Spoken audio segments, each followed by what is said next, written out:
Hi friends, நம்ம இன்றைக்கி வந்து கேசரி எப்படி பண்ணுறதுன்னு பார்க்கலாம். யூஸ்வலாக கேசரி எல்லாருமே மோஸ்ட்லி பண்ணுவாங்க. பட் சின்ன சின்ன ஸ்டெப்ஸ் மட்டும் நம்ம ஃபாலோ பண்ணோன்னா உதிரியாக வந்து எப்படி வருதுன்றது நம்ம வந்து தெரிஞ்சுக்கலாம். ஸோ இது பார்த்திங்கன்னா யூஸ்வலாக வந்து நம்ம ரவை, அப்புறம் வந்து cashew இது எல்லாமே வந்து எடுத்துருக்கோம், ட்ரை கிரேப்ஸ் எல்லாமே.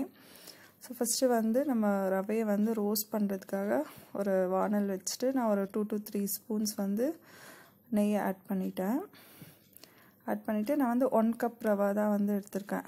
ஸோ அளவு பார்த்திங்கன்னா 1 கப் ரவாவுக்கு வந்து 2 கப்ஸ் வந்து வாட்டரும் 2 கப்ஸ் வந்து சுகரும் வந்து நம்ம ஆட் பண்ண போகிறோம்.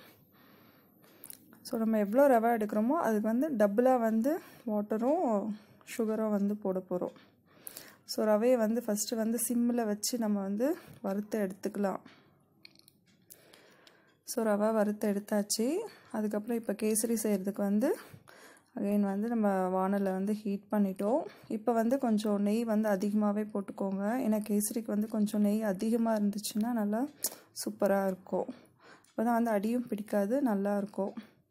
ஸோ எல்லாமே வந்து நீங்கள் வந்து ஸ்டார்டிங்லேருந்தே வந்து சிம்மிலே வச்சு பண்ணுங்கள், இல்லைனா வந்து அடி பிடிக்க ஆரம்பிச்சிரும். இப்போ வந்து நம்ம அந்த ஏலக்காய் தட்டி வச்சுருந்தோம் இல்லைங்களா, ஸோ அந்த ஏலக்காவை வந்து போட்டுடுங்க. சிம்மிலே வச்சு பண்ணுங்கள் எல்லாமே. ஸோ அதுக்கப்புறம் வந்து cashew ஆட் பண்ணியிருக்கேன். cashew போட்டு கொஞ்சம் அந்த கோல்டன் ப்ரௌன் கலர் வரும் இல்லைங்களா, ஸோ அந்த மாதிரி வரும்போது வந்து நம்ம வந்து ட்ரை கிரேப்ஸ் வந்து போடணும். ஃபஸ்ட்டே வந்து ட்ரை கிரேப்ஸ் போடக்கூடாது, போட்டுட்டோம் அப்படின்னா தீஞ்சு போயிடும் அது திராட்சை. ஸோ அதனால் முந்திரி போட்டுட்டு அதுக்கப்புறம் வந்து நம்ம வந்து கிரேப்ஸ் ஆட் பண்ணலாம். ஸோ கிரேப்ஸ் போட்டுட்டு அதுக்கப்புறம் அதுவும் கொஞ்சம் கலர் மாறின உடனே 2 கப்ஸ் வந்து வாட்ரு ஆட் பண்ணியிருக்கேன்.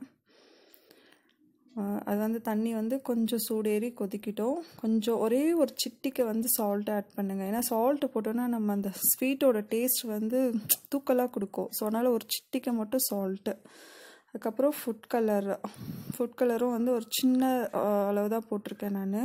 நீங்கள் வந்து ஆப்ஷனல் தான், ஃபுட் கலர் வேணும்னா ஆட் பண்ணிக்கோங்க, இல்லைனாலும் நம்ம அப்படியே கூட சாப்பிட்லாம், நல்லாயிருக்கும். அது வந்து கண்டிப்பாக ஃபுட் கலர் போடணும்னு அவசியம்லாம் இல்லை. ஸோ ஃபுட் கலர் போட்டுட்டு அது வந்து நல்லா கலரி விட்டுருங்க. அந்த தண்ணியோடு நல்லா வந்து அந்த கலர் மிக்ஸ் ஆகணும். அதுக்கப்புறம் வந்து சுகர் ஆட் பண்ணிவிடுங்க. 2 கப்ஸ் வந்து சுகர் எடுத்து வச்சுருக்கோம் இல்லைங்களா, அந்த சுகரை வந்து ஆட் பண்ணிவிடுங்க. ஸோ இப்போ வந்து சர்க்கரை தண்ணி எல்லாம் சேர்ந்து வந்து கொஞ்சம் கொதிக்க ஆரம்பிக்கும். ஸோ ஃபுல்லாக கொதிக்க வேண்டாங்க, கொஞ்சம் அந்த பபிள்ஸ் வரும். அந்த பபிள்ஸ் வரும்போதே வந்து நம்ம அந்த ரவையை வந்து நல்லா ஸ்ப்ரெட் பண்ணுற மாதிரி தூவுங்க. ஸோ மொத்தமாக கொட்டிட்டிங்கன்னா கட்டியாக ஆகிடும். ஸ்ப்ரெட் பண்ணுற மாதிரி தூணும். இதுதான் வந்து ஆக்சுவலி வந்து ஒரு சின்ன ஸ்டெப் வந்து நம்ம ஃபாலோ பண்ணுறது. இது மாதிரி போட்டோம் அப்படின்னா ரவையும் கட்டி ஆகாது. இது போட்டுட்டு அதுக்கப்புறம் வந்து நம்ம நல்லா கொஞ்சம் கலரி விட்டுட்டே இருக்கணும். சிம்மிலே வச்சு கலரி விடுங்க. தண்ணி வந்து ஃபுல்லாக கொதிக்கக்கூடாது, பாதியாக கொதிக்கும் போதே பண்ணுங்கள். அதுக்கப்புறம் ஒரே ஒரு ஸ்பூன், ஏன்னா அடியில் ரவை வந்து கேசரி அடி பிடிக்காமல் இருக்கிறதுக்காக அகைன் வந்து ஒரு ஸ்பூன் வந்து கீ ஆட் பண்ணியிருக்கேன். ஸோ இப்போ வந்து ஒரு 5 மினிட்ஸ் நம்ம மூடி போட்டு வேக வச்சிட்டோன்னா இப்போ பாருங்கள் எப்படி நல்லா இந்த சொலையாக நல்லா எம்மியாக வந்திருக்கு பாருங்கள். அந்த உதிரியாக அப்படியே வரும். இந்த ஸ்டேஜில் வந்து நம்ம ஸ்டவ்வை வந்து ஆஃப் பண்ணிடலாம். ஸோ இந்த வீடியோ உங்களுக்கு பிடிச்சிருந்ததுனாக்கா லைக் பண்ணுங்கள், ஷேர் பண்ணுங்கள், சப்ஸ்கிரைப் பண்ணுங்கள்.